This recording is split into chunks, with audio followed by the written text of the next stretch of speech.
get into Christ? Only 2 verses in the whole New Testament tells you how to get into Christ. You're baptized into Christ, right? So we know here's a person who is a Christian. So Paul says, I know a man in Christ who 14 years ago, so there's another thing we know for sure. When did this happen? 14 years ago. And then he says, whether in the body I do not know, or whether out of the body I do not know. What's that mean?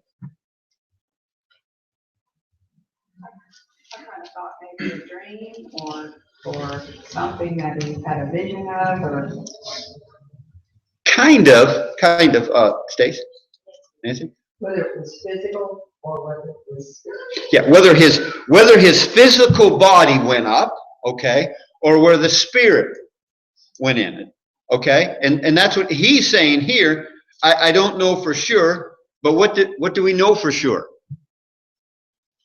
God knows. That's what he said here, right? I don't know. He's telling the brethren, I like this, because he's telling the audience, whether it was this, what God knows. That's important here.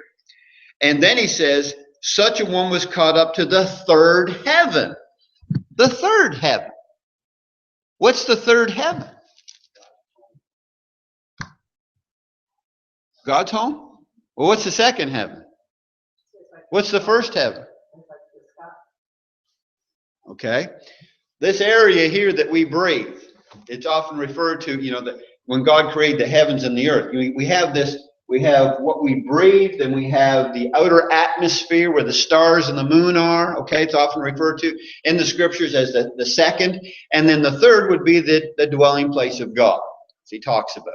So when he talks about that third heaven, that clearly puts it in the presence of God, because he talks about here, he uses the term, he was caught up into paradise.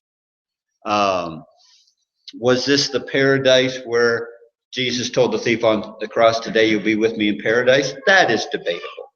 Where the Garden of Eden is referred to as paradise. In other words, this is a place, as he mentions here, he was caught up into paradise. And what did he hear? What's that? No, he heard something. What did he hear? So he heard something.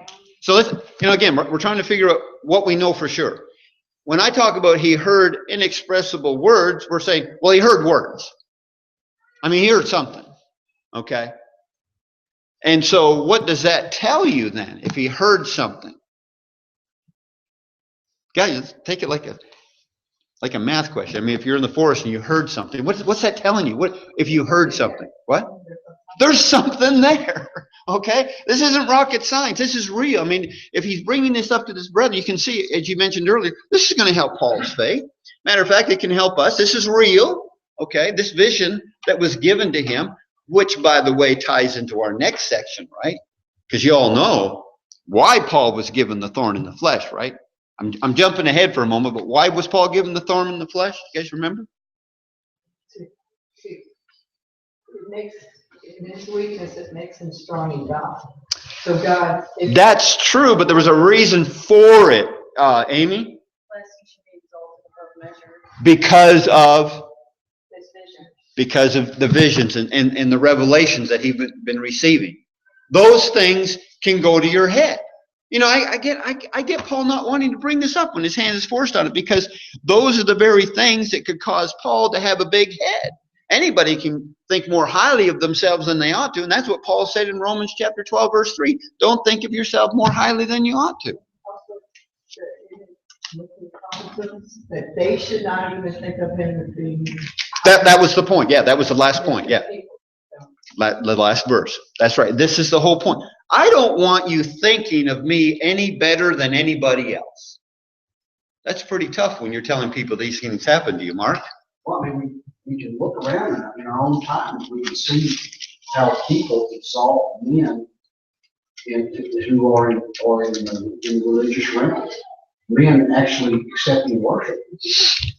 Who have far less credentials than Paul, right? Yeah, that's interesting, isn't it? And Paul was afraid of that happening to him, and yet people today, it goes on. And so that's one reason why we shouldn't be surprised that it goes on today. You know, I mean, it just happens. There's that danger. We've been talking about that in a lot of classes, but teachers, people who get up, it's easy for the person who becomes an elder, or a person who becomes a preacher, to be elevated in their own minds even. Trey. I Then, think what kind of threw me off on this, and it's just my own ignorance as well, I didn't know that he had already been a Christian for 14 years at this point. I just, when I read it, I just don't think of the time span being that long. right. And all the journeys that he went on, exactly. And if you do the timeline, Trey, I didn't want to get bogged down on the timeline, but if you want to go back on the timeline, they figure in Paul's life it probably happened, and again, it's all speculation, but because of the events that transpired, probably during his first missionary journey, okay? Because of the time span that when he traveled from here and there. Warren, you were going to say something. Well, he said he heard inexpressible words, which is not lawful for a man to utter. Right. That doesn't mean that he didn't need it. In other words, he's not communicating what was said, but I'm getting that he understood it, but he'll never say what he thought. I get that too, Warren. I get that. When you talk about inexpressible, this is the phrase here. Some of you had a different word in your versions, didn't you? Unspeakable. Yeah, and for what reasons? I mean, again, you get into the speculation. Why not say those kind of things? But again, it was just an admonition. It's a warning that's the way it was supposed to be. It was not going to be lawful for a man to utter such things. But the fact that you're being told that you can't utter such things is confirmation that such things exist. That's what I love about this. That's what I love about the passage. You know, people just, they want to spend a lot of time debating a lot of different things about here. I want to ask you guys straight up, does this text come straight out and tell you it was Paul? Could it have been Paul? Yeah, I mean, here it is, Paul saying, I knew a man in Christ. You know, you could do that in the third person, you know, and, you know, Chuck's kind of tired this morning. Well, I'm talking about me, you know, I could talk about that. But again, it doesn't change anything. We do know that Paul was aware of who this person was, or knew this man. Then why would he have been given his mercy if it wasn't him? To me, it was the revelation. To me, it was the fact that he'd received it. You know, I'm defending the other. You know, I'm not going to take a stand one way or the other, Trey. But I'm just saying that you could still make the point that there's something that could go to your head by the fact that you received this vision in the first place, and allow that to go to your head, which he talks about in the next section, Nancy. Do you think he didn't really say himself specifically because he didn't want to go into more boasting about it? And that's another point, you know, for the other side. You know, see how you can go back and forth on this. That Paul, again, because of his humility and not wanting to exalt himself and knowing the dangers of that, not only in their eyes, which by the way, you guys already brought that up, didn't you? Look at verse 5. Of such one, I will boast, yet of myself I will not boast. So I'll talk about him, and I'm not going to talk about me. You know, so is it talking about two different people? Or is he talking about the person that was in that situation, which really was him? You can go either way, but it doesn't change the point. Gene. In verse 7, of course, he's referring to the thorn in the flesh, so that kind of ties it. The thorn ties it to him because, as we're going to read in this section, why did he receive that thorn in the flesh? Because of the visions, that one and other visions. You know, the fact is of knowing who he was, of not allowing all those revelations that he had received to go to his head, to make him bigger than he really ought to be. And to me, guys, I'm learning a lot about Paul here, which we should be learning about ourselves, because we get into this game where if I'm not noticed, you know, God knowing is not enough for me, which should be. What were you going to say, Jane?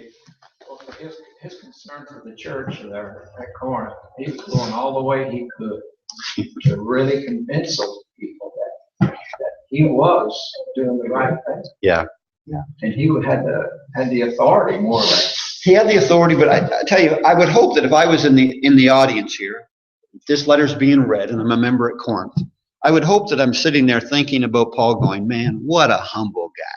I would hope that comes across. A humble, godly guy. That I hope that comes across. I know Paul's wanting that to be brought across. And if you're not getting that, I like the way this goes. And if you're not getting that impression, I want you to know that God was concerned about me. Not only you having the wrong attitude towards me, but also me having the wrong attitude towards me. That's why I'm going to have this thorn in the flesh. I had a dream last night. And, boy, I was having a lot of problems. And when I woke up this morning, oh, I'm glad that wasn't true. Yeah. There you go. I'm not trying to say No, I get the way it is, but it was real to me while Yeah. it was going on, and I'm trying to deal with it. And again, Paul is bringing this up because it really happened, and the brethren needed to know about that. And why are you bringing this up? Well, then I'm going to get into this next section. Again, this is the frustration of going verse by verse, because you want to quickly hurry up and tie in, because he follows that up with the idea that, I received this thorn in the flesh because I needed this. God knows that I needed this. And you know what? I know I needed this. And it takes a humble person to know he needs to be humble. And I'm not going to repeat that. Verse 6 says, "For though I might desire to boast, I will not be a fool, for I will speak the truth. But I refrain lest anyone should think of me above what he sees me to be or hears from me." Paul's attitude towards these brethren, those people that know him, just people in general that know him. How many of us really go to great lengths to make sure that people have a proper impression of them? Or just, I don't care what people think. Do you get that impression from Paul? I just don't care what people think. Do you get that? I'm going to have to say yes in one aspect. I don't care what those false teachers think, but I care what you think. And of course, he's trying to straighten them out too. But yeah, in truth, we don't care what those false teachers think. But you know what? We do want people to have the proper impression upon us. I want them to know that we genuinely care and that we are sincere and that we love the Lord and we really want to help them. That needs to come across, the honesty that is there, and that we're not trying to take advantage of them.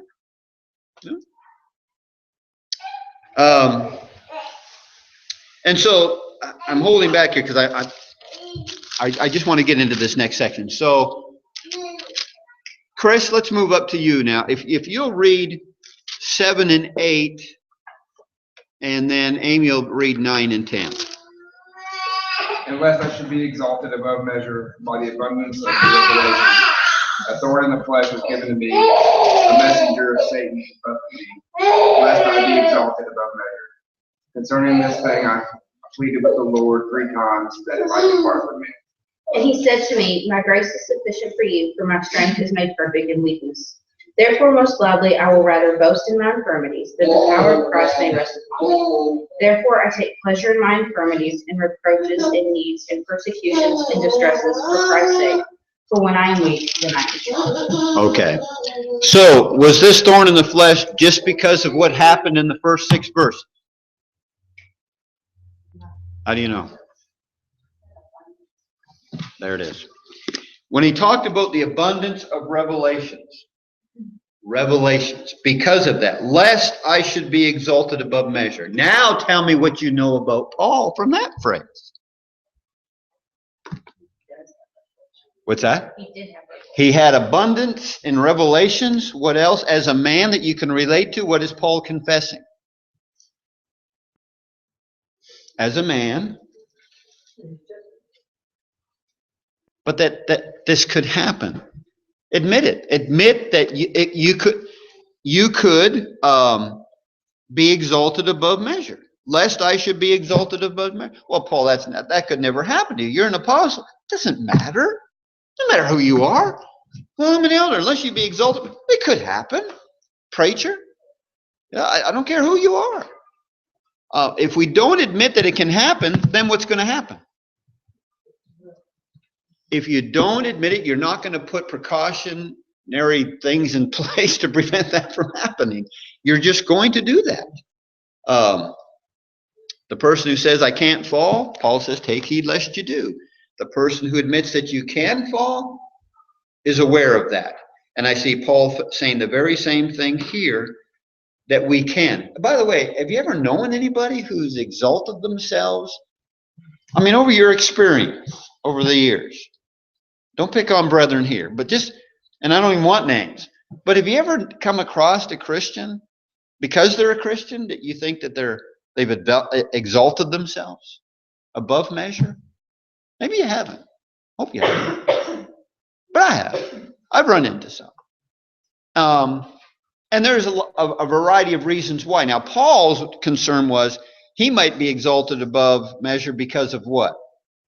You already mentioned it. Because of his abundant revelations. Well, a lot of people, we're not getting revelations. You know, Gene had a dream. Was that a revelation, Gene? Your dream? No. No, it wasn't a revelation. Wasn't a revelation. It was true. It was real. Yeah, it's mine. Okay, so my point is, what happens to people today that causes them? Because Paul says, the thorn in the flesh was given to me so that these abundant revelations wouldn't cause me to exalt myself above measure. So what's going on today that's causing people? If they're not getting these revelations, what's causing them to exalt themselves above measure?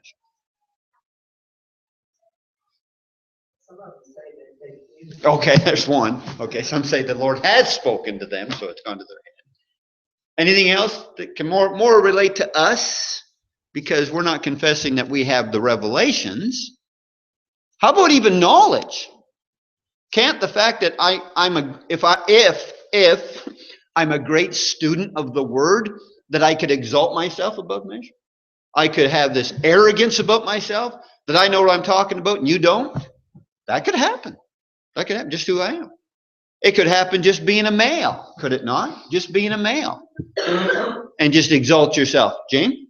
I've had some experiences in my past in talking to some of the brethren, the preachers or whatnot. And it seemed like in the last, 30 some years, I don't feel that way as much now, that some of the leading brethren, in writing articles and this and that.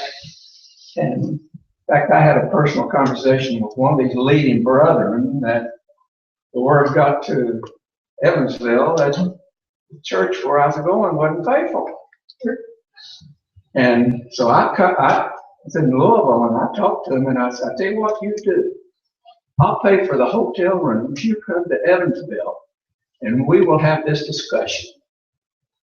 And he wouldn't do it. So there is a tendency, if you get so big in the brotherhood, that you start writing, and that's the truth. So let's do that one. You become a popular writer. You get a lot of gospel meetings. That can kind of go to your head too. What could happen to any one of us here? You get a preacher in, and in 1 year he baptized 100 people. What's the danger for him? It's all about him, right? I mean, I'm just telling you that there are things that cause people to exalt themselves above measure. And I'm just telling you, it could be anything. Or even people complimenting you. You could be a teacher in the class, and you just constantly go on, man, you're just one of the best Bible class teachers we have here.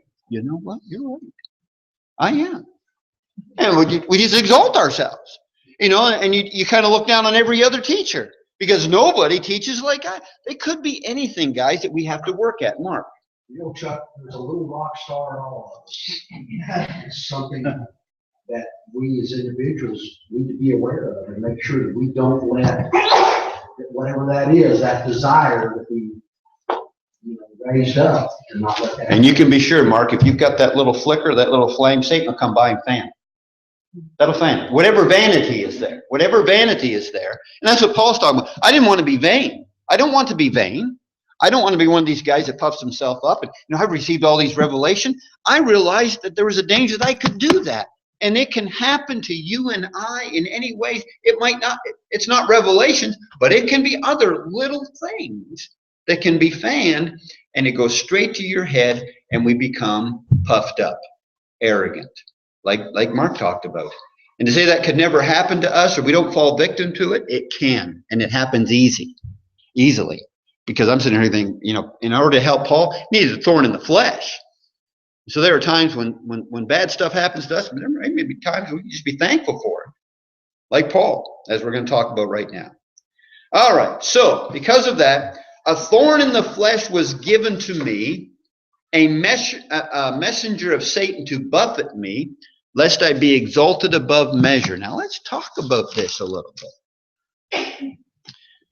What was this thorn in the flesh? Now that question can be taken two ways. What was it literally, or what was it generally? And of course, I'm obviously talking generally here. What was the thorn in the flesh?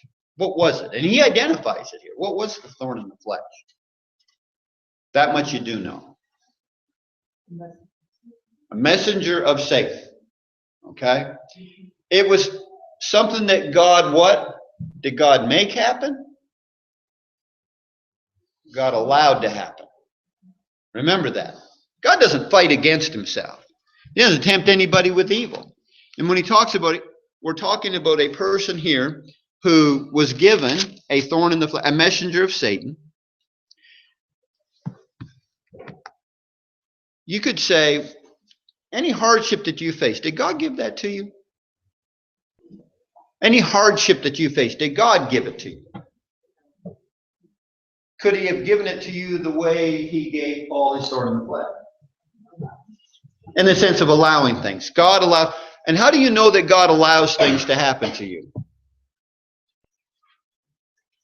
1 Corinthians 10 verse 13 says, God will not allow you to be tempted beyond that you are able. God allows you to be tempted, but he doesn't allow you to be tempted beyond that you are able to resist. He will provide a way to escape, okay? So God allows it. Why in the world does God allow these things? That's the question that's plagued the mind of a lot of religious people over the years. Why does God allow bad things to happen to good people? Answer. Mike.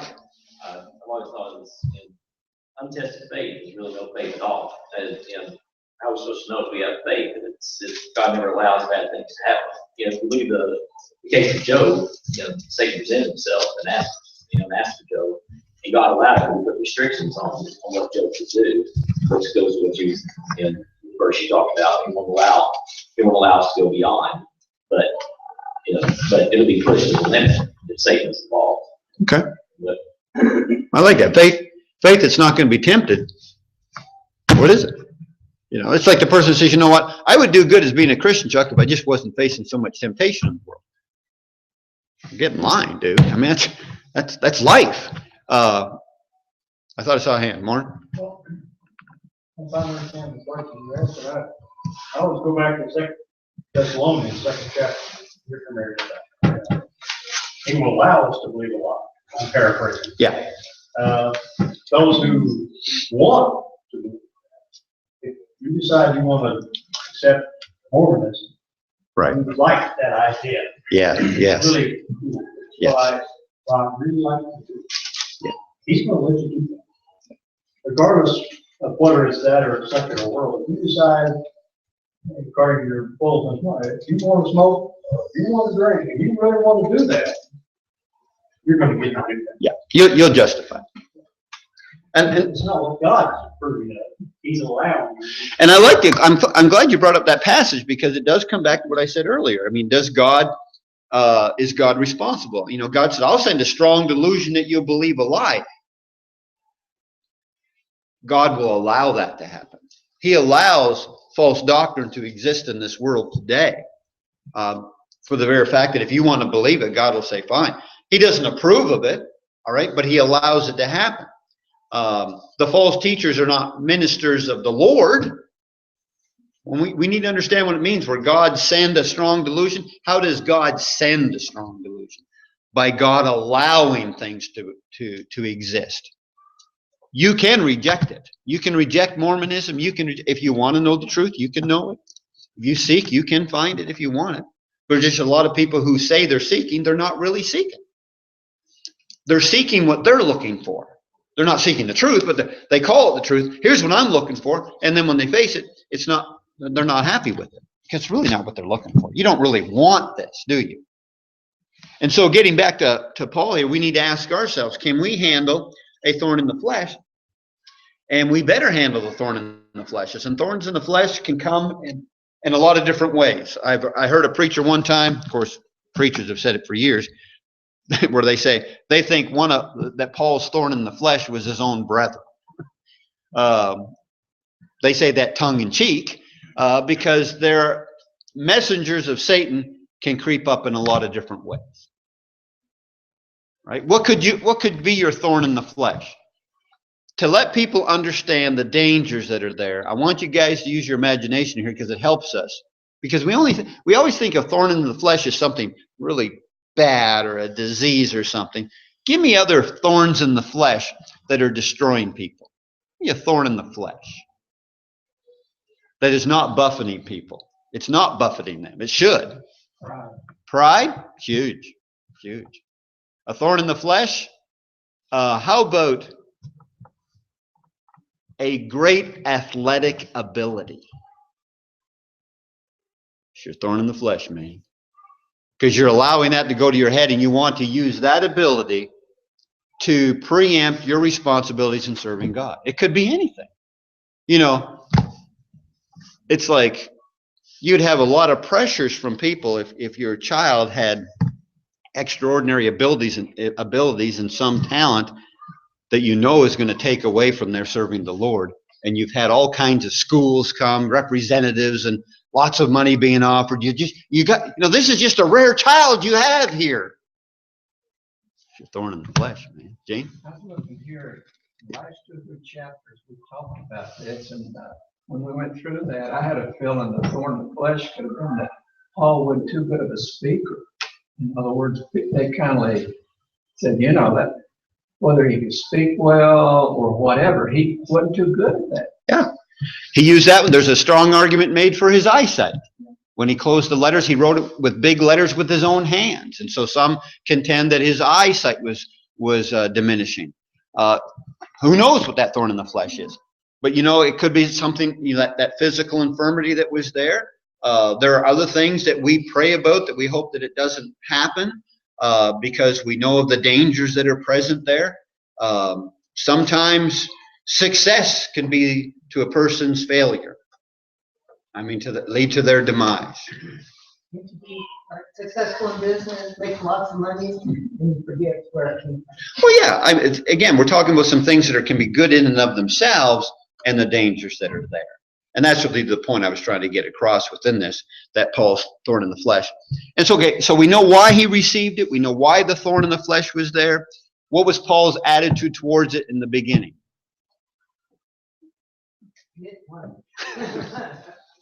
Who wants a thorn in the flesh? That's why we see more of a negative thing, right? I would hope that we're strong enough to not want success in a certain area too. And so he prayed 3 times that it might depart from him. So it's okay to say the same thing in prayers, right? Was this vain repetition, by the way? Said the same thing 3 times. What's the difference? Okay, so it's not vain repetition when you mean what you're saying. Same thing with Jesus in the garden. He said the same thing 3 times when he prayed to the Father, but it wasn't vain. It wasn't empty. Do we say the same prayers here sometimes the same way? Is it vain repetition? Could it be? It's always a danger. That's what we need to be mindful of. I don't want to get into that mindset of just going through the motions on things, singing a song. There are times we sing the same songs, right? I know we sing the same songs. It could be empty. We're not even thinking about the words. We just know it by heart. And there's always that present danger that is there. So here it is. Paul is wanting it to depart from him. Who wants that thorn in the flesh? But then he said to me, verse 9, my grace is sufficient for you, for my strength is made perfect in weakness. So Paul says, therefore, most gladly I rather boast in my infirmities, that the power of Christ may rest upon me. What's another way of putting that phrase? What's Paul saying? What's another way of saying it? modern vernacular, we would just say what?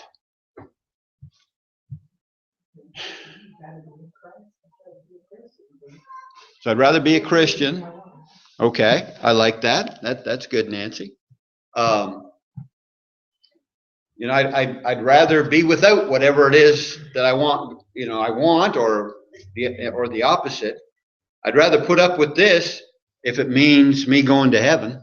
I mean, I don't want to miss that. And Paul is just putting it out there, telling the brethren again. He's letting them know that I have infirmities. I pray to the Lord for them to be gone, but he just realizes that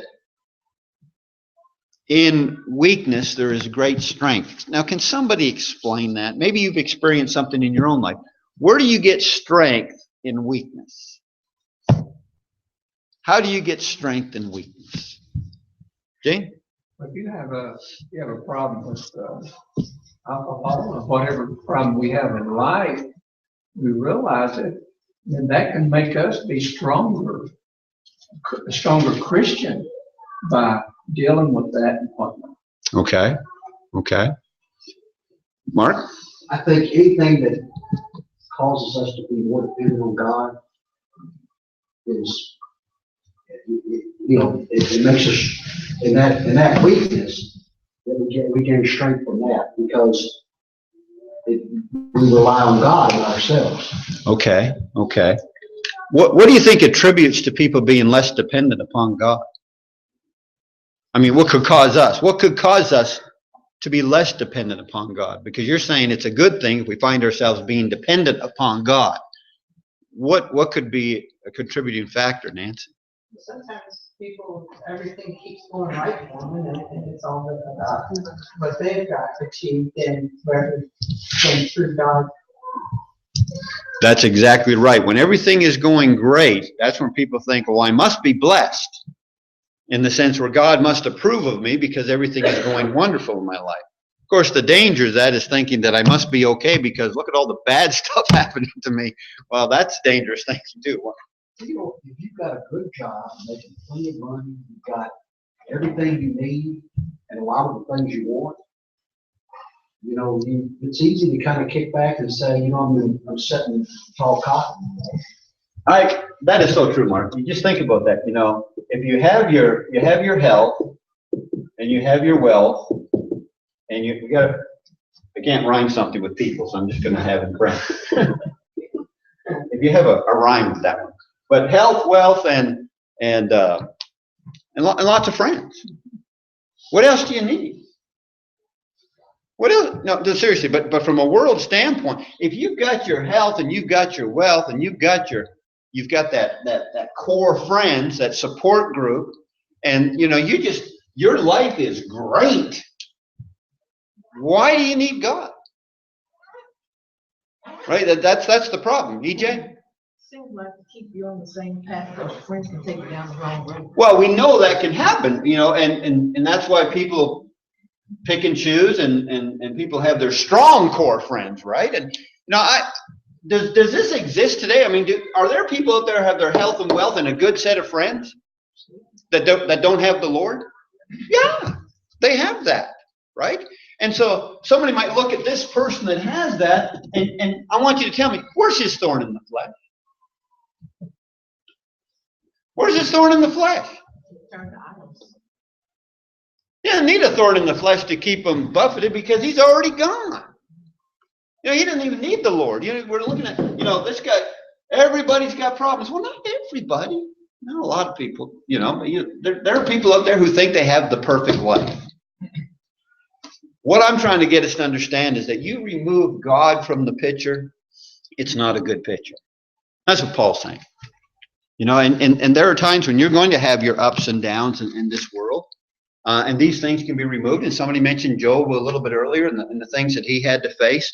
But he's talking about here in verse 10, therefore I take pleasure in infirmities. Who takes, what, the guy loves pain? You had a point a moment ago, Stacy. What were we going to say? I was just going to say that overcome tribulations.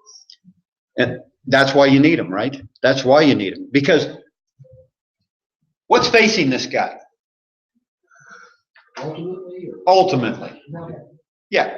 First of all, if the Lord doesn't come back, death. It's appointed unto man once to die and then the judgment. This person who's got it all can't take it with you. So you're getting old. Okay, you're getting old. And let's say you live to be 100. You've seen a lot of these guys die. The reality of death is coming to this person. You're going to get old, never get sick. There's a few exceptions. Mark? You'll say that story of Lazarus and the rich man gives us a glimpse. It sure does. It sure does. And so I want to finish up in verse 10 next week and talk a little bit more about that, and then we'll finish up the chapter. Thank you guys for your comment.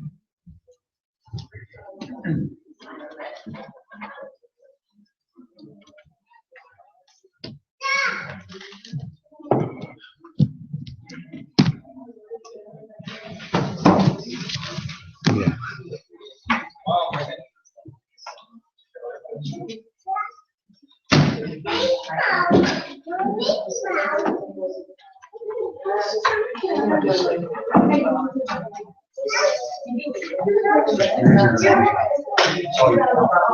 Oh, yeah.